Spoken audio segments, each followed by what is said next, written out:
घटस्फोट घेणाऱ्या भारतातील पहिल्या महिला रखमाबाई राऊत.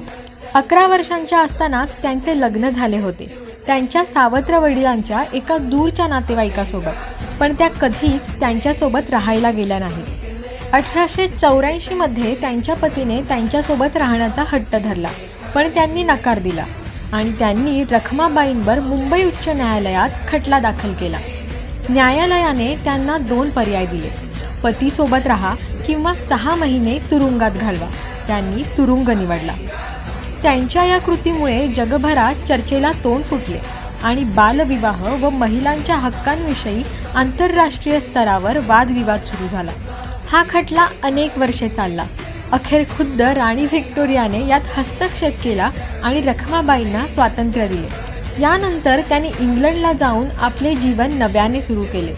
त्यांनी London School of Medicine for वुमनमध्ये शिक्षण घेतले आणि 1894 मध्ये त्या पात्र ठरल्या.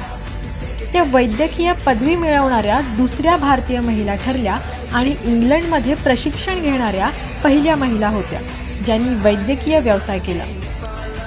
बालवधू ते डॉक्टर असा त्यांचा प्रवास होता. त्यांनी हे सिद्ध केले की एका महिलेचा नाही, हा इतिहास बदलू शकतो.